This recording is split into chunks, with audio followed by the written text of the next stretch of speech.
This is a video from the 2019 general election in India. The mask showed a face of Narendra Modi, who leads the BJP, the right-wing party that won the election. What's interesting about this video is that it looks like a citizen initiative, but at the same time it's hard to tell to what extent the party may have organized things in the background. And that's what today's talk is about. New technology-enabled forms of political organizing and campaigning that go across boundaries of organizations and platforms in a way that makes it very hard to understand what's going on. My name is Maurice, and I'm presenting results of a large investigative data analysis conducted with Kiran, Garimella, Dean Eckles, and Naaman. We're going to look at WhatsApp and Twitter. WhatsApp was so important in the 2019 election that journalists have titled it the WhatsApp election. Over the last few years, India, the world's largest democracy, has also become WhatsApp's largest user base and Twitter's fastest growing market.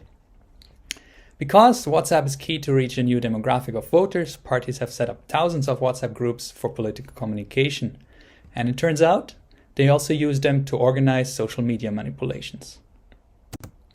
Journalists have pointed to these manipulation campaigns, but they're quite hard to analyze because they're organized in non-public channels. Now, we collected insight data of 75 such campaigns that we use to provide a first analysis of how these campaigns work, who participates, and how effective they are. This is how we did it. Parties advertise their WhatsApp groups online, where they provide links to join them. We have searched for such links and found over 600 groups that supported Modi or the BJP. We know other parties were using similar strategies, but to keep our analysis manageable, we chose to focus on the party that won the election. We searched these groups for signs of media manipulation campaigns and found evidence of 75 campaigns, consisting of instructions for participants as well as Google Docs with pre-written tweets. We used these pre-written tweets to detect who participated on Twitter. To do so, we collected Twitter data with the campaign hashtags and we matched it to the pre-written tweets found in the Google Doc. You can find our methods in full detail in the paper. To give you an impression of this data, I'll walk you through one of the campaigns now. 3 weeks before the general election, someone posted a message to a WhatsApp group we joined. Trend alert, Modi mein hai dum. The message provides some context for the campaign and then calls group members to action. Let's trend together, Modi mein hai dum, to demonstrate our strength and support for Modi ji. Trending here refers to synchronously posting a large volume of tweets with a specified hashtag to create a Twitter trend. There's no mention of a reward, so participation seems to be voluntary. The organizers also linked a so-called tweet bank. This is what it looks like. It's a document hosted on Google Docs that provides 50 to 100 pre-written tweets for participants to make use of.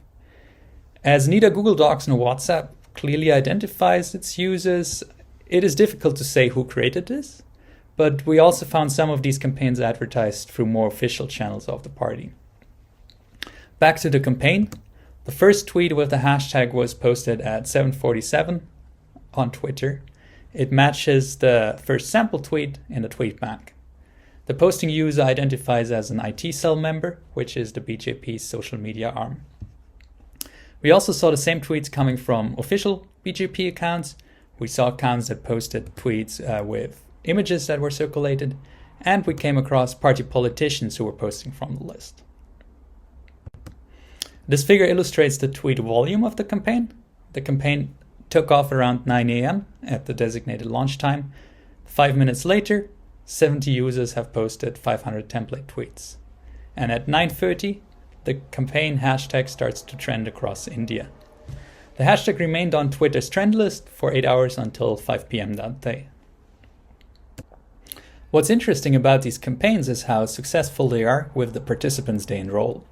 69 out of 75 campaigns produced a nationwide Twitter trend, with a median of only 141 users who posted from the tweet bank.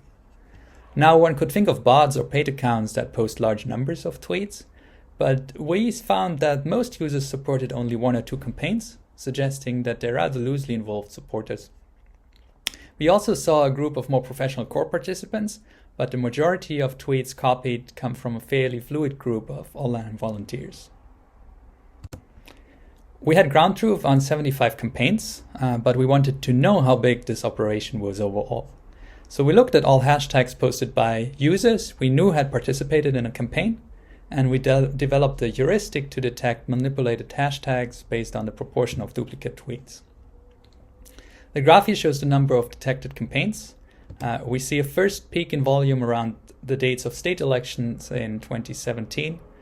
The number of manipulated hashtags then increases continuously up to the 2019 general election, and the volume seems to drop after the general election, but it picks up again in fall, showing that the strategy is still used to manipulate political discourse in India. So how can we think about this? Trend alerts seem to be centrally orchestrated but largely voluntary in participation, which makes it difficult to tell whether they're political propaganda or political participation. In a way, they look like astroturfing campaigns, where an organization secretly tries to amplify a narrative. The Bloomberg campaign in the US used a similar strategy, but at smaller scale, hiring social media workers to post campaign messages. Twitter suspended their accounts, explaining they had violated the Twitter rules against platform manipulation. And indeed, Twitter's rules forbid coordinating with or compensating others to engage in artificial amplification, but they also allow coordinating with others to express viewpoints or support towards a cause. And that's where it becomes tricky. Many of the users who join a trend alert are volunteers in support of a cause. Their cause could be right-wing, Hindu nationalist, but there's little doubt that their support is genuine, which makes the campaigns different from the astroturfing activities by Bloomberg or the 50 Cent Army. At the same time, trend alerts are not grassroots movements. Instead of a citizen initiative, there's a background organization that coordinates volunteer action to achieve certain goals. Whether trend alerts are valid political participation will ultimately depend on the perspective of the person making the assessment. As of last summer, Twitter has taken little action against participating users. But this absence of action should not obscure that US tech companies are changing the landscape of India's democracy. With its trend list, Twitter not only pushes a narrative into public view, but also in a way endorses it. We couldn't reach a clear conclusion here, but we wanted to make the suggestion that researchers and policymakers should cross boundaries of platforms and countries more deliberately. A WhatsApp analysis in our case could not have shown how big these campaigns were, and a Twitter analysis could not have demonstrated the coordination in the background. Similarly, single platform policies will struggle to respond to such hybrid cross-platform manipulation campaigns. And we need to watch how political organizations use technologies outside the West. Campaigners around the globe learn from each other, and in the US, a group of conservative activists has used a similar strategy already, but they were shut down by Twitter. But also quite independent from US politics. India has become WhatsApp's largest user base.